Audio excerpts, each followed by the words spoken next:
It's so normal to feel like you're not making any progress. Hello everyone, I hope you're all doing well. Sorry, let me just put my tea down. I just wanted to do a quick video today about how to deal when you're in the middle of a project and you just feel like you're making no progress and you feel a little bit stuck in a rut. Now this video isn't like my normal videos where I sort of give tips on how to get out of the rut, because I honestly truly believe that the rut is part of the process. If you're doing a big project, then having this period where you feel like you're not getting anywhere with it is actually a really important part of that. So I wanted to talk a little bit about that, and then some of my ways that I have persevered through my own personal ruts with projects, and specifically what I'm talking about at the minute are my PhD results. So I finished writing my results about 3 days ago now, and honestly the weight that is lifted off my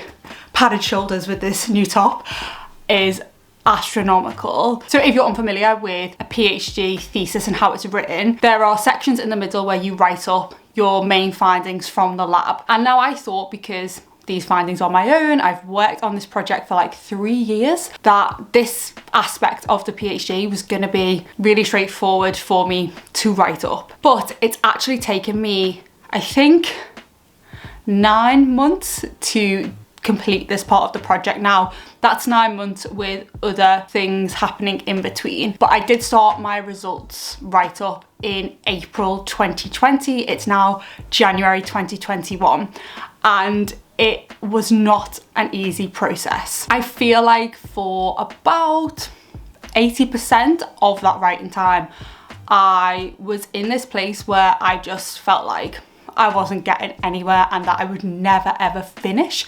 I was optimistic at the beginning, as we always are when we start a project. I just thought, this will be easy, I'll organise everything. I love to organise things and it is a really useful thing to do, but I think it often lulls me into a false sense of security that because I'm so organised, the process is going to be easy.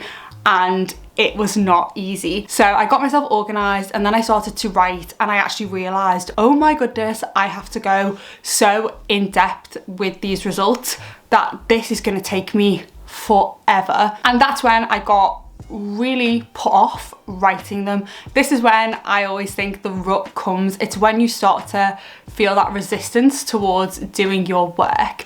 And the way I think about this process is in a bit of an analogy, and this came to me the other day when I was out running. I was running on a stretch of road which to me looked flat. It looked like a straight piece of road, and I was having to work like harder than usual to keep up my pace. I was like, why am I having to work harder than usual? This is a flat road. And when I got to the end of that long stretch of road, I was really tired, and I turned around and looked back and realised that I've been running up a road which was on an ever so slight incline. So over the course of that run, I'd actually been running uphill. Now, this is sort of how I see doing a project where you think it's going to be straightforward, you think it's going to be easy, but it actually is like you're running up an ever so slightly inclined hill. With my PhD results, for example, I had this idea in my head that it was going to be really straightforward, that I was on this straight road where I just had to do the same thing every day and I would make equal progress towards my goal, my end result, which is finishing the result. However, it was an ever so slightly inclined hill that I was actually running up. The longer I was doing this project, the longer I was on that run, the more I was actually having to put effort in to get to my end result. But throughout the process, you still think you're on a straight road. So you're like, why am I having to work really hard to do something that I know I can do, something that I've done many times before, but it feels much, much harder. This is also a concept that I've come across in the book Atomic Habits by James Clear. And he describes this process as the plateau of latent potential. And he says that when we have a goal, we imagine that our progress towards that goal is going to be linear. So if we put in the same amount of effort each day or each session that we're working towards that end result, we will get there, and it'll be a fairly straightforward process, like step A to step B to step C. But what actually happens is, in the initial stages of doing any project or working towards any goal, you have to put in much, much, much more effort effort because you're learning new skills, you're sorting through the weeds of everything. For me, with my PhD project, I was having to dive deep into results that I got 3 years ago, go back through all my methods to see exactly what I'd done and understand the process in its entirety to write a few sentences about it. It just took so long. And so instead of process being linear from starting a goal to finishing it, it's more like an exponential curve where the first part of the process you are putting in a lot of effort, but you feel like you're getting nowhere because you haven't got the results in front of you to validate that your efforts are worthwhile. But over time, what you're doing here is accumulating potential. You're accumulating effort, and because you're consistently putting in effort, when you get towards the goal, when you have done enough of that intricate, hard, horrible work, the end part of the process actually happens very quickly because you've ironed out all of those creases along the way. And when it comes to actually finishing the project or getting towards that end goal, it feels relatively easy. And I found that to be the case with my PhD results. The last week of doing my PhD results, it was chapter 1, 2, 3, like on consecutive days done. So I just think it's key to bear in mind that when you're doing a long-term project, you will go through this rut where you feel like you're constantly putting effort in and getting nothing out. But just have it in mind that towards the end of the project, all this effort will accumulate. It will be much easier to finish the project and get to that end result if you've put in all that effort during the rut of the project. The reason that internally we may feel like we're making no progress in this type of situation is because our brains like to weigh up the cost of performing an action with the results it's going to get out of it when trying to decide what to do. And this is because our brains are wired in a sort of short-term pleasure way. Our brains like to have the pleasure and the reward here and now. And with many long-term projects, as you well know, you don't get the reward until the very, very end of the process. So you're putting in consistently a lot of effort and your brain's thinking, where is the reward? I'm not getting anything for all of this effort I'm putting in. And that is sort of what creates that internal resistance. Your brain will be like, well, what's the point in doing this? Because it's not even going to help towards the final result anyway. We're not getting anywhere. I'm not seeing any results that would normally imply that this effort is worthwhile. And I think that's something to bear in mind. I did a whole video on this neuroscience topic, so if you want to watch that to get some clarification on why your brain seeks the short-term reward, then I would definitely recommend watching. So when you're faced with this rut, because every long-term project inevitably will have a rut because your brain is looking for that short-term reward, and with long-term projects the rewards are normally far, far into the future and you have to consistently put the effort in. You're faced with two choices, in my opinion, and these choices are to persist through the rut or to give up completely.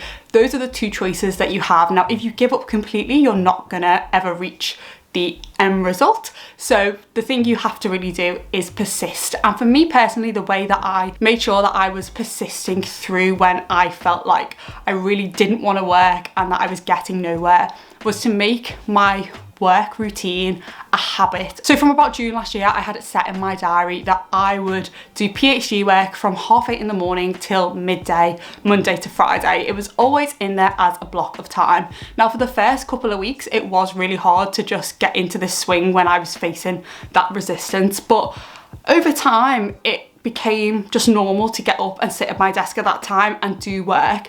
Now, there were some days where the 8:30 till 12 window was more than enough. I was like, I am so done with the PhD for today. I can't think of anything else to write.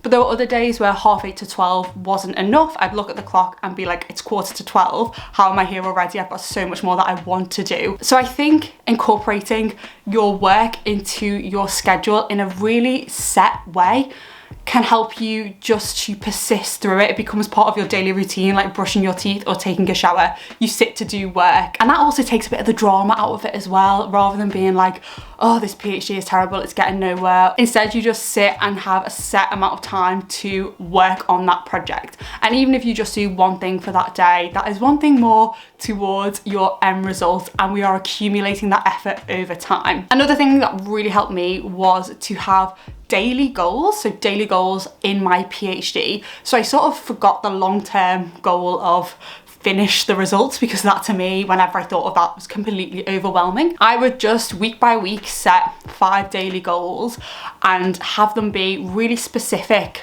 so I could focus and know that each day I was achieving something. And this gives your brain that sense of reward versus effort trade-off, because if you say to your brain, my goal for today is to make figure 4, and you put the effort in and you make figure 4, then your brain is like, yes, that effort was worth the reward. So really breaking things down into daily goals helped me massively to push through. With any project though, you have to be flexible. There are things that come up which you just don't plan for, you don't envision happening. That for me was lockdown situation. I had to postpone about 8 weeks of lab work to the autumn, which meant I sort of had to write up 90% of my results. I didn't have those last experiments to write about. But enabling yourself to be okay with things changing is also something which I think is really, really important for persisting through the rut that you get into with a long-term project. That's why for me, I would plan what I was doing week to week on the weekend before I was going to do it.